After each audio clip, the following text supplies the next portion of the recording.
Mukunda jewellery Hanamkonda ప్రారంభోత్సవ offer flat 20% VA December 14 నుండి 22 వరకు. నమస్తే, welcome to I dream social spotlight with Kavitha.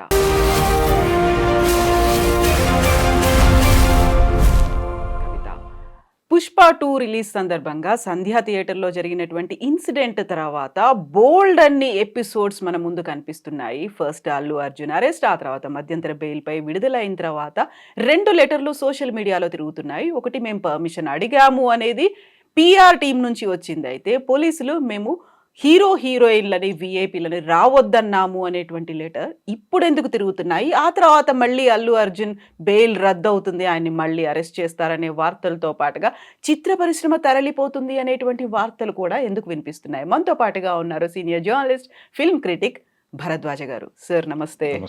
Sir, Allu Arjun arrest అయ్యారు. ఇమ్మీడియట్గా మధ్యంతర బెయిల్ మీద బయటికి రావాలన్నప్పటికీ కూడా 13 గంటలు జైల్లో ఉన్నారు. రాత్రి అక్కడ గడిపారు, నెక్స్ట్ డే వచ్చారు.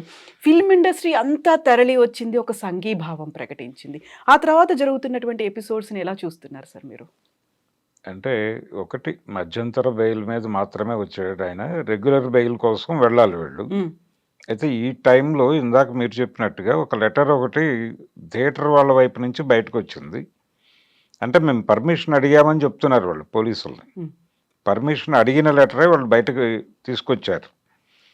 కానీ పర్మిషన్ ఇచ్చారా లేదా అనే దానిలో వాళ్ళు ఏం మాట్లాడట్లేదు. పర్మిషన్ ఇస్తూ ఒక లెటర్ ఇస్తారు డిపార్ట్మెంట్ నుంచి. ఆ పర్మిషన్ ఇచ్చిన దానిలో కొన్ని కండిషన్స్ కూడా పెడతారు వాళ్ళు, ఇలా ఉండాలి అలా ఉండాలి అని. అసలు ఆ లెటరే లేదు అక్కడ. ఆ లెటర్ లేదు, వాళ్ళు రిజెక్ట్ చేశారు వాస్తవానికి. ఆ రిజెక్ట్ చేస్తూ కూడా ఒక లెటర్ పంపిస్తారు.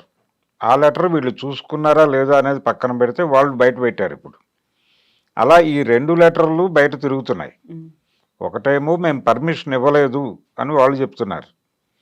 వీళ్ళు కూడా పర్మిషన్ అడుగుతూ లెటర్ పెట్టామని చెప్తున్నారు తప్ప ఇచ్చారో ఇవ్వలేదో వీళ్ళు మాట్లాడట్లేదు మొదటి నుంచి. అసలు పోలీసులు పర్మిషన్ ఇచ్చారా లేదా అనేది అసలు వివాదంగా మారుస్తున్నారు, కానీ అది కాదండి ఇష్యూ. వీళ్ళు అంటే థియేటర్ వాళ్ళకి ఐడియా ఉంది కదా, వాళ్ళందరూ అక్కడ ఉన్నారు కదా నిలబడి. ఇన్సిడెంట్ జరిగినప్పుడు సినిమా టీం అక్కడ ఉంది, అల్లు అర్జున్ కళ్ళు తెరుచుకునే ఉన్నాడు. కాబట్టి ఆ జరుగుతున్న సీన్ని బట్టి వాళ్ళకి ఆ ప్లేస్లో జనాలు ఉన్నారు, మనం ఇది చెయ్యాలా వద్దా అనే విచక్షణ పనిచేయాలి కదా. ఆ విచక్షణ పని చేయకపోవడం తప్పు. పోలీసులు పర్మిషన్ అడిగారా ఇచ్చారా లేదా అసలు ఆ గొడవ మొత్తం ఇర్రెలవెంట్. దీనికి వీళ్ళ బాధ్యత ఏమిటి అంటే, ప్రేక్షకుల వైపు వీళ్ళ బాధ్యత ఏమిటి అనేది చూస్తే వీళ్ళు ఖచ్చితంగా ఇర్రెస్పాన్సిబుల్గా వ్యవహరించినట్టుగా అర్థమవుతుంది ఆ సీన్ చూసిన వాళ్ళకి ఎవరికైనా. అంటే ఈయన బయట విన్యాసాలు చేయకుండా లోపలికి వెళ్ళిపోయి ఉండాల్సింది కూల్గా. పరిస్థితి బాగాలేదు, జనం లేరు అంటే వాళ్ళు చెప్తున్నట్టుగా ఒకటే గేటు ఉంది అక్కడ. అంటే ఒక గేట్ ఏమో బ్లాక్ అయిపోయి ఉంది, ఒక గేటు మాత్రమే ఆపరేషన్లో ఉంది. ఒక వే మాత్రమే ఆపరేషన్లో ఉన్నప్పుడు ఇలాంటి పనులు చేయకూడదు అనేది వాళ్ళకు ఉండాలి. వాళ్ళు వాళ్ళ పని వాళ్ళు చేసుకుని వెళ్ళిపోతున్నట్టుగా వెళ్ళిపోయారు తప్ప, ఇక్కడ జనాలు ఉన్నారు, ఒత్తిడి జరిగితే ఏమిటి పరిస్థితి, వాళ్ళల్లో చిన్నపిల్లలు ఉంటారు, ఫ్యామిలీస్ ఉంటారు, ఇవన్నీ ఆలోచించాలి కదా. రెండోది, థియేటర్ వాళ్ళు ఇది చేయదలుచుకుంటే, ఈ ప్రోగ్రాం చేయదలుచుకుంటే వీళ్ళందరినీ లోపలికి తీసుకుని వెళ్లాల్సింది. టీం అందరినీ కాదండి, వచ్చిన ఆడియన్స్లో ఫ్యామిలీస్ ఎవరైనా ఉంటే వాళ్ళని తీసుకెళ్ళి లోపల కూర్చోబెట్టి ఉండాల్సింది. అది చేయలా. అది చేయకుండా మేము మా ఇష్టం వచ్చినట్టు మేము చేసుకుంటూ వెళ్ళిపోతామంటే ఎలా కుదురుతుంది? జనంతో కూడుకున్న వ్యవహారం కదా అది. పైగా ఒక్కొక్కళ్ళు 1200 పెట్టి టికెట్లు కొనుక్కొని వచ్చారు అక్కడ. 70 రూపాయలు 100 రూపాయలు టికెట్లు కాదు, వాళ్ళు దాదాపు 10 రెట్లు ఎక్కువ డబ్బులు పెట్టి వచ్చారు అక్కడికి. వచ్చినప్పుడు వాళ్ళని ఎంత గౌరవప్రదంగా ఎంత మర్యాదపూర్వకంగా చూసుకోవాలి వాళ్ళు, అది లేదు. ఆ ఇర్రెస్పాన్సిబిలిటీ అనేది చాలా స్పష్టంగా కనిపిస్తోంది సంఘటనలు. కాబట్టి ఈ అరెస్టు జరగటము అనేది దాని ద్వారా ఒక ఇండికేషన్ అయితే ఇవ్వగలిగారు గవర్నమెంట్ వైపు నుంచి. ఇలాంటివి చేసేటప్పుడు కొంచెం ఒళ్ళు దగ్గర పెట్టుకుని చేయండి అని. అంతే తప్ప ఈ అరెస్టును ఖండించాల్సినటువంటి అవసరం ఏం లేదు. ప్రొసీజర్ ప్రకారమే జరిగిందనే అనుకోవాలి. అయితే దీని చుట్టూ ఇంకా రకరకాల విషయాలు దొరుకుతున్నాయి. ఆయన ఏదో అంటే పేరు చెప్పడం మర్చిపోయాడు, అంటే తడబడ్డాడు, ఇవన్నీ అవును. సీఎం పేరు చెప్పలేకపోయాడు. అందుకే కక్ష కట్టింది రాష్ట్ర ప్రభుత్వం. అందులో పర్టిక్యులర్‌గా రేవంత్ రెడ్డి కావాలని అవును. చేశారు. యాక్చువల్‌గా ఆ రోజు రేవతి గారి భర్త ఇచ్చిన కంప్లెయింట్ మేరకే కేసు నమోదైంది. అందులో నాన్ బెయిలబుల్ సెక్షన్స్ ఉన్నాయి. హ్మ్. నాన్ బెయిలబుల్ సెక్షన్స్ కింద కేసు నమోదైన తర్వాత ఎవరో వ్యక్తి తెలిసిన తర్వాత అరెస్టు జరగకుండా తాత్సారం చేయటమే తప్పు. ఆ తప్పు రెక్టిఫై చేసుకోవడం కోసం వాళ్ళు అరెస్ట్ చేశారు అనుకోవచ్చు. హ్మ్. అంటే పోలీసులు అరెస్ట్ చేయడాన్ని ఎందుకు తప్పుపడుతున్నారో అర్థం కావట్లేదు ఇక్కడ. పోనీ లేట్‌గానే స్పందించి అరెస్ట్ చేశారు కదా! దాన్ని అప్రిషియేట్ చేయాలి ఎవరైనా చట్టం మీద గౌరవం ఉన్నవాళ్ళు ఎవరైనా. హ్మ్. దాని మీద అంటే ఆయనేదో హర్ట్ అయ్యాడు. అంటే ఈయన రేవంత్ రెడ్డి గారి పేరు చెప్పడం మాత్రమే కాదండి, ఇంకొకళ్ళ పేరు కూడా చెప్పలేకపోయాడు ఆయన. ఫిల్మ్ డైరెక్టర్ పేరే అహా! లేదండి. అక్కడ కందుల దుర్గేష్ గారి పేరు కూడా చెప్పలేదు ఆయన. తడబడ్డాడు. ఏపీ గవర్నమెంట్ నుంచి చంద్రబాబు నాయుడు గారి పేరు ఎందుకో గుర్తొచ్చింది అతనికి ప్రాపర్‌గానే. అలాగే సినిమాటోగ్రఫీ మినిస్టరు అతను ఎవరో ఉండాలి అని చెప్పి తడబడుతుండగా వెనక నుంచే అందించారు. వెనక నుంచి అందించారు, ముందు నుంచి కూడా అందించారు. హ్మ్. అందించిన తర్వాత అవును నాకు ఇంటి పేరు గుర్తురాక తడబడ్డాను, కందుల దుర్గేష్ కదా అన్నాడు. సరే అయిపోయింది అది. ఇలా అన్‌ప్రిపేర్డ్‌గా వచ్చాడు ఆయన. అసలు ఏమాత్రము ప్రిపరేషన్‌తో వచ్చినట్టుగా కనిపించలేదు దీనిలో ఈవెంట్‌లో. హ్మ్. వచ్చి టిక్కెట్ల రేట్లు పెంచుకోవటానికి పర్మిషన్ ఇచ్చిన 2 రాష్ట్ర ప్రభుత్వాలకి కృతజ్ఞతలు చెప్పాలాయన. కానీ అభినందనలు చెప్పాడు. అంటే థాంక్స్ చెప్పే బదులు కంగ్రాట్స్ చెప్పాడాయన. అదొక దారుణమైన మిస్టేక్.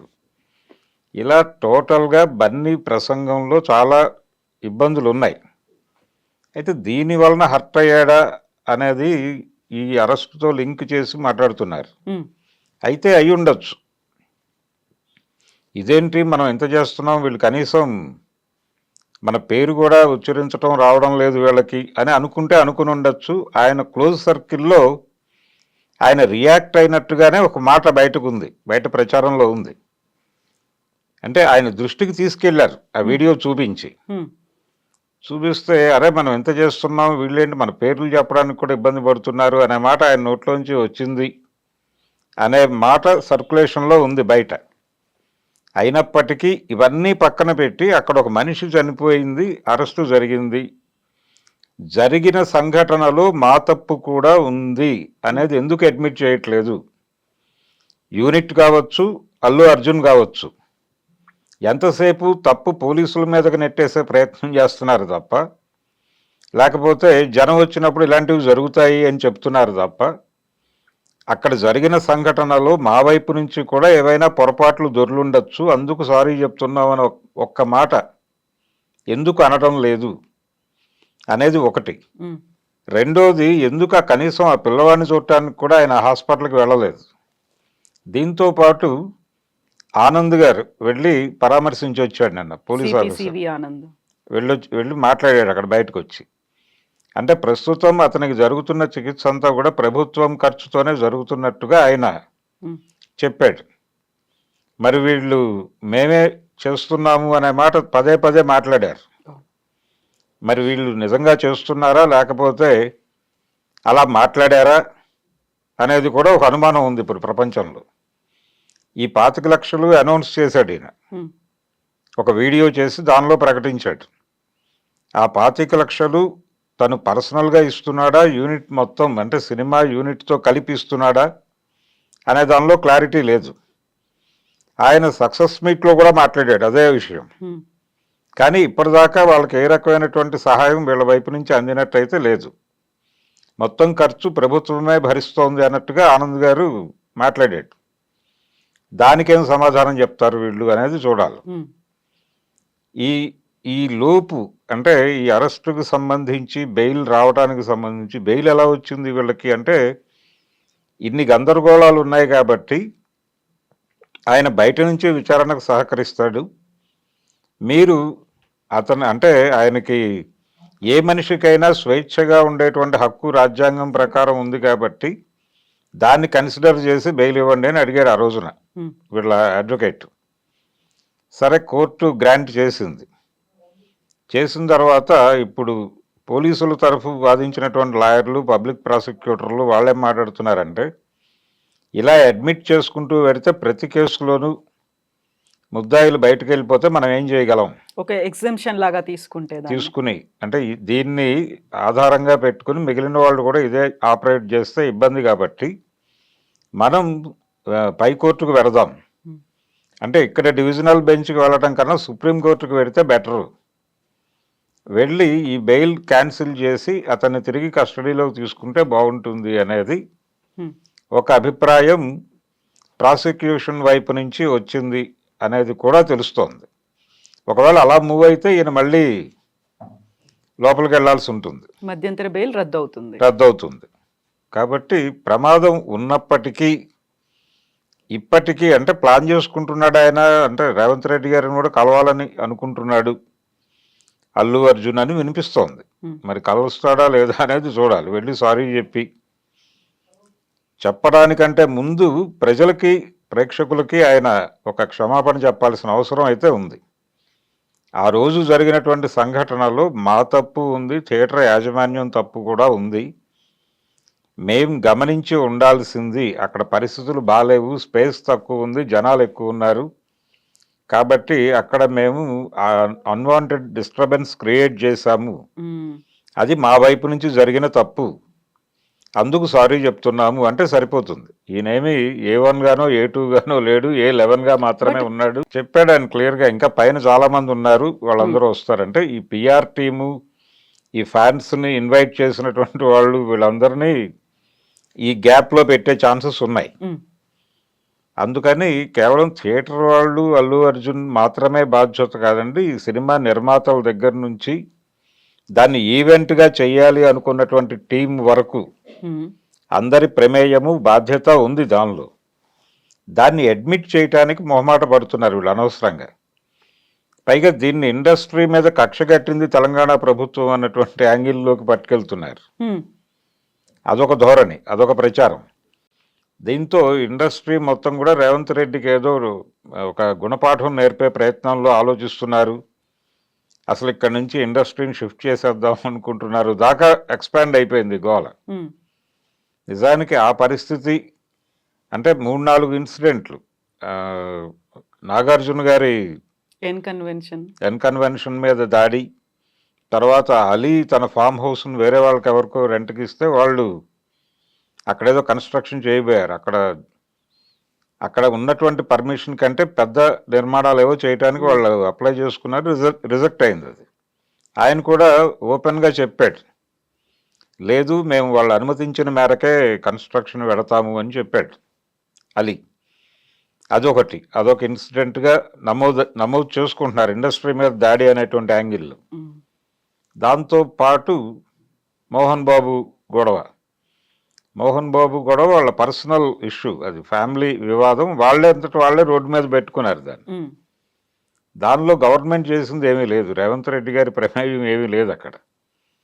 ఈ ఇన్సిడెంటు, ఇప్పుడు బన్నీ గొడవ కూడా దానిలోకి లాక్కొస్తున్నారు. ఇవన్నీ లాక్కొచ్చి టోటల్గా ఇండస్ట్రీకి, గవర్నమెంట్కి మధ్య జరుగుతున్న యుద్ధంగా మార్చే ప్రయత్నం చేస్తున్నారు దీన్ని. అలా చూడాల్సినటువంటి అవసరం లేదు. ఇండస్ట్రీ ఇక్కడి నుంచి వెళ్ళిపోతుంది అని మాట్లాడుతున్నారు, కానీ వెళ్ళే పరిస్థితి డెఫినెట్గా ఉండదు. ఎందుకంటే వీళ్ళకి హైదరాబాద్ నుంచి వెళ్ళిపోవటం అంత ఈజీ ఏం కాదు. అక్కడ ఇంకా ఏమీ తలుపులు తెరవలేదు, తలుపులు తెరిచినా వెళ్ళటం కష్టమే. ఇక్కడ ఎస్టాబ్లిష్మెంట్ ఉంది వీళ్ళకి. అంటే మెడ్రాస్ నుంచి హైదరాబాద్కు షిఫ్ట్ అవడానికి దాదాపు 35 ఏళ్ళు పట్టింది. నాగేశ్వరరావు గారు షిఫ్ట్ అయిన తర్వాత కూడా 35 ఏళ్ళు పట్టింది. కాబట్టి ఆ ఇన్ఫ్రాస్ట్రక్చరు, వ్యవహారం ఇవన్నీ ఉంటే తప్ప కుదిరే పని కాదు ఇది. ఒకవేళ వెళ్ళిపోయినా మంచిదే. నా అభిప్రాయం ప్రకారం ఆంధ్ర ఇండస్ట్రీ ఆంధ్రాలో ఉండి తెలంగాణ పరిశ్రమ, నిజానికి తెలంగాణ సినిమా అనేటువంటి ఒక మాట దొరికింది ఆ రోజుల్లో ఉద్యమ కాలంలో. ఆ తర్వాత ఆ నినాదం వెళ్ళిపోయింది. రామోజీ ఫిలిం సిటీని 1000 నాగళ్లతో దున్నిస్తానన్నాడు ఆయన, 1,00,000 నాగళ్లతో. ఆ 1,00,000 నాగళ్ల నినాదం వెళ్ళిపోయింది వెనక్కి.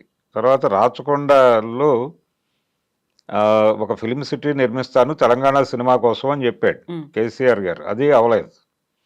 ఇవన్నీ పక్కకి వెళ్ళిపోయి వాళ్ళు కలిసిపోయారు వీళ్ళతో. కలిసిపోయి ఇక్కడ ఉన్నటువంటి ఫిలిం ఛాంబర్ ఆంధ్ర ఫిలిం ఛాంబర్గా వర్క్ చేస్తోంది. ఉమ్, దీనికి ప్యారలల్గా తెలంగాణ ఫిలిం ఛాంబర్ అని ఇంకోటి ఉంది.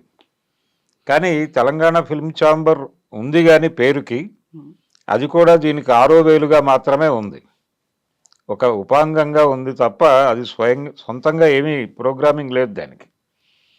వాళ్ళు కూడా ఏం చేయాలన్నా ఏదైనా టైటిల్ రిజిస్టర్ చేసుకోవాలన్నా వీళ్ళని అడిగి చేస్తున్నారు.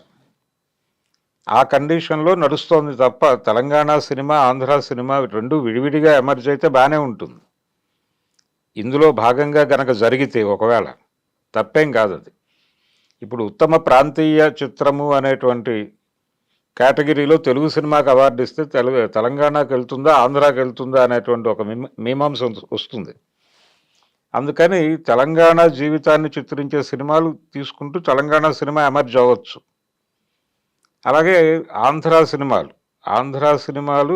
సినిమాలు అక్కడ చేసుకోవచ్చు, తీసుకెళ్ళి ఇండస్ట్రీ చేస్తే కొంత కొత్త వాళ్ళకి పని దొరుకుతుంది, కొత్త క్రియేటర్స్ వస్తారు అక్కడ. ఉమ్, ఉమ్, ఉమ్, అలాంటి ప్రయత్నం జరిగితే బాగానే ఉంటుంది. నిజానికి ఇండస్ట్రీ వెళ్ళిపోతుందని వీళ్ళు ప్రచారం చేస్తున్నారు కానీ అది జరగదు. వెళితే మంచిదే, ఉమ్, వెళితే డెఫినెట్గా మంచిదే. అలాగే సాహిత్య రంగంలో కూడా తెలంగాణ తెలుగు ఇప్పుడు సాహిత్య అకాడమీ అవార్డులు ఏదన్నా గ్రంథానికో ఒక కవికో ఇవ్వాలంటే అది కూడా భాషా ప్రాతిపదికన తెలుగుకి వస్తుంది తప్ప తెలంగాణ తెలుగు ఆంధ్ర తెలుగు అనేది విడిగా రాదు. ఉమ్, అది కూడా జరగాల్సి ఉంది. yeah. కాబట్టి ఈ డివిజన్ కేవలం భౌగోళికంగా డివిజన్ అయింది తప్ప ఇంకా ఇతర అంశాల్లో డివిజన్ కాలేదు. అక్కడ కూడా రావాలి. నిజానికి వీళ్ళు మాట్లాడటం లేదు కానీ తెలంగాణ సినిమా వాళ్ళు ఎవరు నోరు తెరిచి మాట్లాడటం లేదు కానీ ఇప్పటికీ అంటే Telugu cinema commercial hero NT Rama Rao గారి దగ్గర నుంచి మొదలు పెడితే ఇప్పుడు అల్లు అర్జున్ వరకు ఉమ్, ఇన్ని సంవత్సరాలు అంటే 75 సంవత్సరాల చరిత్ర అంటున్నారు. ఎన్టీఆర్ గారు ఇండస్ట్రీ ప్రవేశించి 75వ సంవత్సరం ఇది. కాబట్టి 75 సంవత్సరాల చరిత్రలో ఎప్పుడూ కూడా తెలుగు సినిమా హీరో అడ్రస్ తెలంగాణలో లేదు. ఆ క్యారెక్టర్ అడ్రస్ ఎప్పుడు ఆంధ్రాలోనే లొకేట్ అవుతూ వచ్చింది. ఉమ్, ఉమ్, అలా తెలంగాణకి సినిమా వైపు నుంచి జరిగిన అన్యాయాలు చాలా ఉన్నాయి. yeah. ఎప్పుడో నారాయణ రెడ్డి గారు పాటలు రాయటం మొదలుపెట్టిన తర్వాత బతుకమ్మ పాట ఒకటి వచ్చింది జీవిత చక్రం సినిమాలో. ఎన్టీఆర్ గారి జీవిత చక్రం సినిమాలో బతుకమ్మ పాట ఉంది. ఉమ్, అందులో ఒక హీరోయిన్ తెలంగాణకు చెందిన హీరోయిన్గా చూపిస్తారు. అందుకని ఆ పాట పాడారు అక్కడ. అంతకుమించి తెలంగాణ పాటల ప్రస్తావన కానీ లేకపోతే ఏ అంశము కూడా సినిమా వాళ్ళు కామెడీ కోసం తెలంగాణని వాడారు తప్ప, కొంతమంది విలన్లకి కూడా పెట్టారు. విలన్లకి వాడారు తప్ప సీరియస్గా హీరో ఎప్పుడూ తెలంగాణలో లొకేట్ కాలేదు. ఉమ్, ఇవి కొంచెం మాట్లాడి వీళ్ళు తెలంగాణ సినిమాని ఎమర్జ్ చేసుకోవడానికి ఈ ఘర్షణని వాడుకుంటే బాగానే ఉంటుంది. కానీ అంత కాన్షియస్గా ఉన్నారా అనేది అనుమానమే. ఉమ్. సార్ ఇప్పుడు అరెస్ట్ అయ్యి బయటకు వచ్చిన తర్వాత బెయిల్ మీద వచ్చిన తర్వాత ఆల్మోస్ట్ ఫిల్మ్ ఇండస్ట్రీ అంతా కదిలి వచ్చినట్టుంది. ఒక సంఘీభావంగా లేకపోతే ఒక పరామర్శలాగా వచ్చారు. బట్ అందులో ఎవరైనా రేవతి గురించి కానీ లేకుంటే వాళ్ళ అబ్బాయి గురించి కానీ మాట్లాడారా, వెళ్ళి చూసారా అనుకున్నప్పుడు అర్జున్ కూడా అదే మాట అన్నప్పుడు, అల్లు అర్జున్ అన్నప్పుడు అది జ్యూరిస్డిక్షన్ అంటే ఒక కోర్టు పరిధిలో ఉంది కాబట్టి ఇప్పుడు వెళ్ళి కలవట్లేదు అనే మాటని ఒక ప్రెస్ నోట్ రూపంలో రిలీజ్ చేశారు కదా. సో ఈ ఎపిసోడ్ని ఎలా చూస్తున్నారు సార్ హాస్పిటల్లో ఉన్న అబ్బాయి గురించి? వెళ్ళి చూడలేదండి వీళ్ళు. అంటే ఆయన అన్నాడు, అంటే మా న్యాయవాదులు చెప్పారు ఇప్పుడు వెళ్ళటం కరెక్ట్ కాదు అని చెప్పాడు ఆయన. ఎందుకు కరెక్ట్ కాదు, ఎందుకు చెప్తారు, ఎవరు చెప్తున్నారు అడ్వైజర్స్ అనేది ఒక డౌట్ వస్తుంది.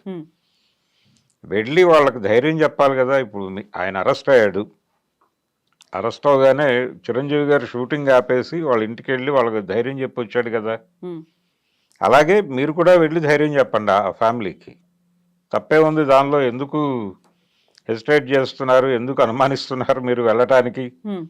టెక్నికల్గా వచ్చే ఇబ్బంది ఏముంది, ఆవిడ భర్తని కలవచ్చు, కలిసి ఓదార్చి బాబు మేము ఉన్నాము అని చెప్పచ్చు. ఇతను మాత్రమే కాదు, సినిమా పరిశ్రమకు సంబంధించినటువంటి అనేక ఆర్గనైజేషన్ ఉన్నాయి. అంటే ఛాంబర్ నుంచి ఒక ప్రతినిధి బృందం వెళ్ళి ఆ ఫ్యామిలీకి భరోసా కల్పించే ప్రయత్నం చేయొచ్చు. ఎందుకంటే ఇది సినిమాకి సంబంధించిన గొడవ. సినిమా హీరోని అరెస్ట్ చేశారు కాబట్టి ఇండస్ట్రీయే ఇక్కడి నుంచి తరలి వెళ్ళిపోతుంది అనే ప్రచారం జరుగుతున్న టైంలో ఆ కుర్రవాడిని చాంబర్ నుంచి ఒక బృందం వెళ్ళి పరామర్శిస్తే ఏమవుతుంది? అది కూడా చేయలే వీళ్ళు.